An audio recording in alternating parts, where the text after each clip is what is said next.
My friend Anne-Marie's house at Montchenon. Always something lovely to paint here.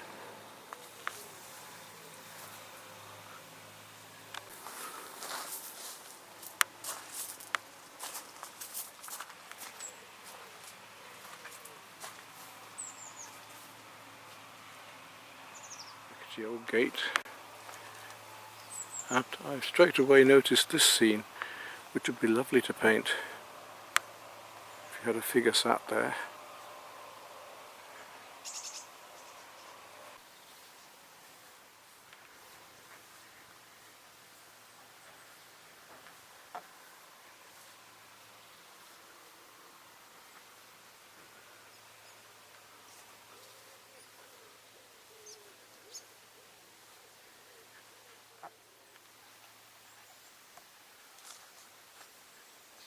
Certainly some compositions here that would make nice paintings.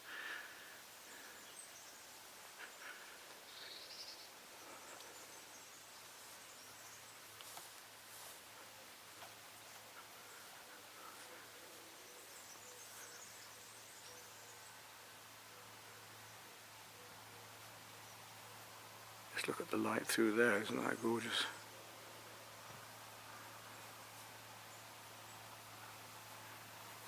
What I'll do at the end of this film, I'll take shots off this film that I think would make nice paintings.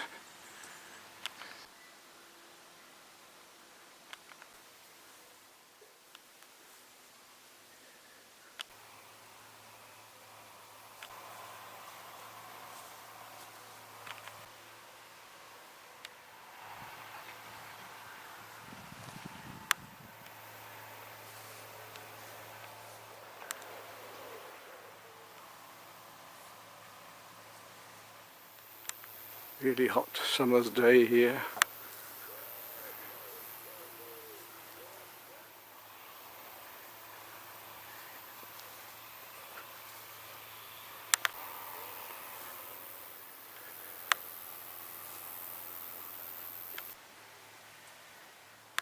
I think this area is the one that interests me most, with the light and dark here.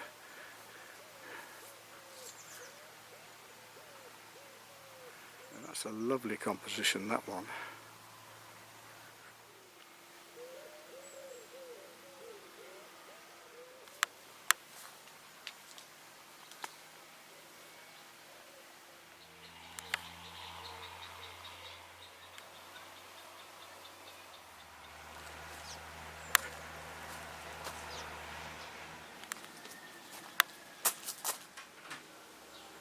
Well, I'm wanting to paint this composition.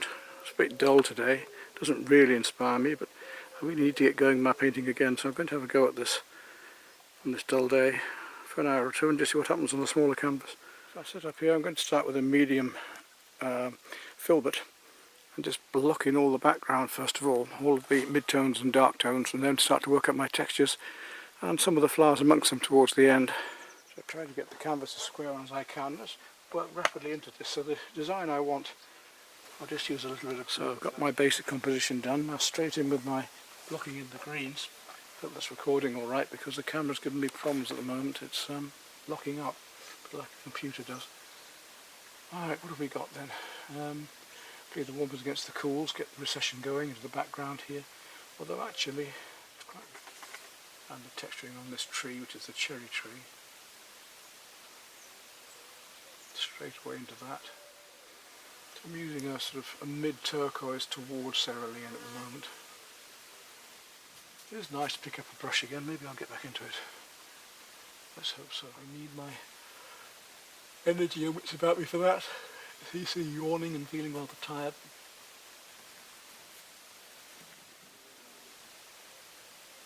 Just want to make my marks about what is there at the moment. I'm not going to try and paint all the little leaves and things in yet. Just need to get the basics, the tones going.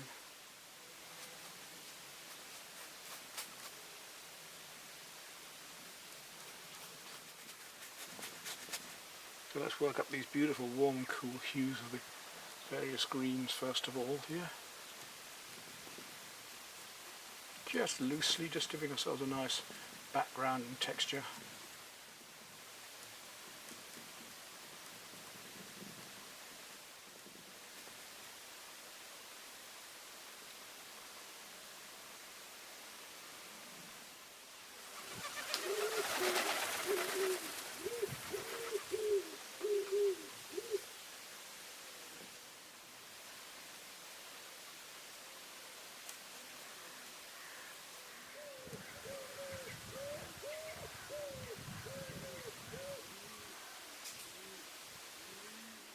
very dark and dull day, so we've got quite a lot of not strong lights and darks, but going down in tones towards from middle lights down to the very darks, rather than up to the lovely highlights I prefer to work with.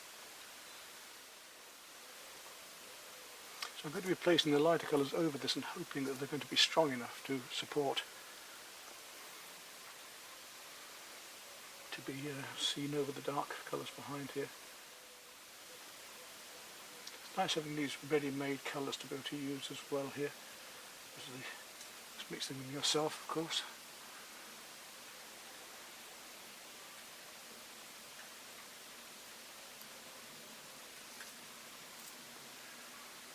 And these filberts are good because you can paint like this with the edge, or you can paint with a flat to do larger areas.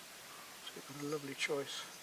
I'm hoping now that this is going to start drying more, because I really do need these colours to be dry when I put on the clean, lovely clean flowers that I want to put on. I need to get these lovely worms and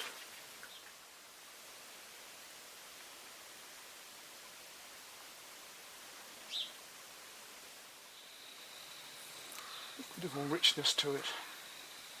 It wants to be quite dark behind here because we've got these lovely daisies to paint into there a bit later, so I want to get those quite dark through there.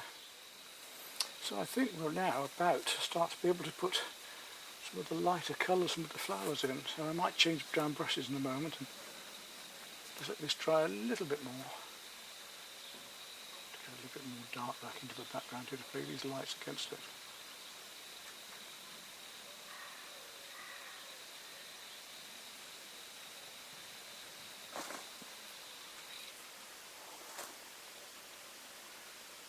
Let's let that dry off a little bit.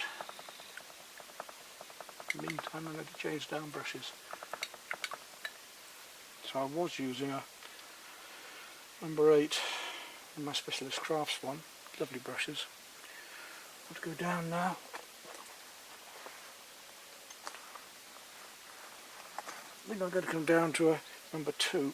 Again, I'm staying with the fill, but let's just start to add some of these lovely bright colours in, just see what we can get, see where they are.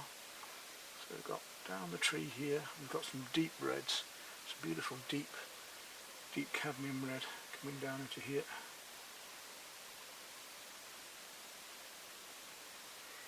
And these are what's going to make the painting, these lovely splashes of colour. So I want them nice and thick. That's one of the reasons I'm using heavy body, and I let it dry a little bit in the palette just so that it starts to be even heavier still. Right down into there. Unlike put strawberries onto cream and strawberries onto a scone. I often think of oil painting or the heavy body acrylics like that. Beautiful deep rich colours we can get. And then I want to take that same red and just work out where these lovely red flowers are coming through here, because it comes right over there down to here, and in the foreground here we've got these lovely lilies that are coming up.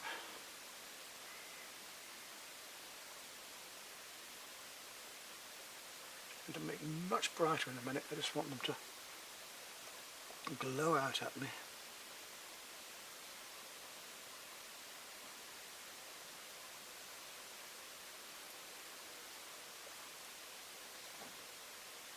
Right through here, up there. It's a much brighter red at the moment, like I say. These are quite close to us, so I want them fairly large. I don't want them to dry off before I go putting on the next colour as well. Now, we've laid on our cooler red. We can go cooler than that yet though, because I can take some magenta and go into those background reds yet to make them even. You start to find one colour coming into another all over the place when you start doing this. These lilies have stems. Now to our brighter reds on towards our oranges. I haven't used an ordinary cadmium red yet, we've got to go a lot lighter than this yet too. It comes up there, and then you see how I've used the mid-tones and darks, and now I'm gradually bringing up the lights. The yellow's going to be the hard things over there. Now we're really up to our bright orange now before I start putting yellows into these as well. The bright cadmium orange now. Let's see where that goes. And down to a chrome yellow, a deep chrome yellow. It is a lovely deep rich orangey yellow. Just needs to come into these now. This is why I wish the paint was a bit drier, because I really want to slab on this colour. It's not going on cleanly as I would like.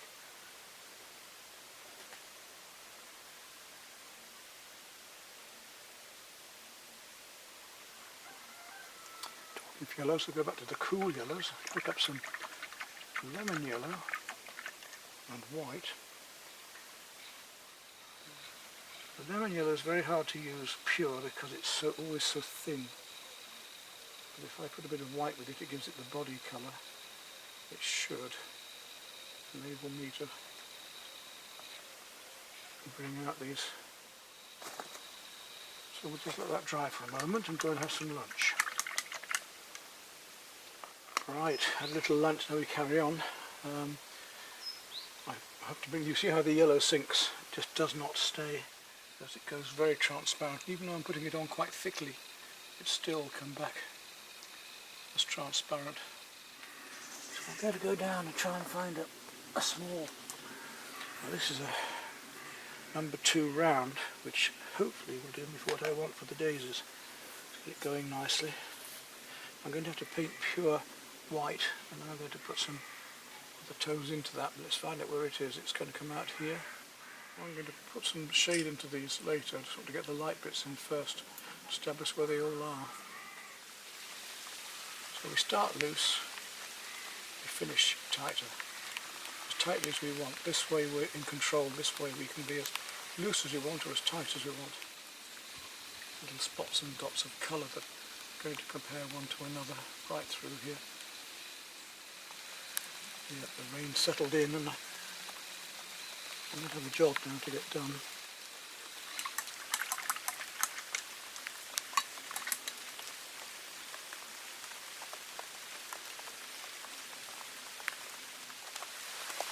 I knew this would happen, but I was hoping I might get away with it. I should have carried on painting and had dinner later.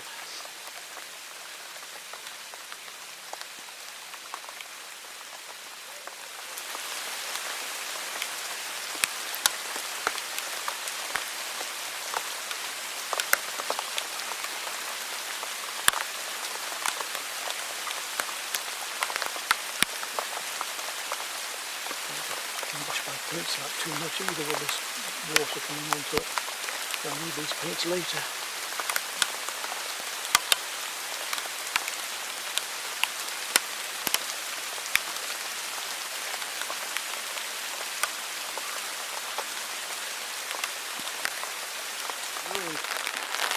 You see here, yeah, thanks. As long as I can still have light. That's it. This is a talk about painting on plein air. Oui. Do you think Monet was painting when it was raining? I'm sure he had a go, had assistance.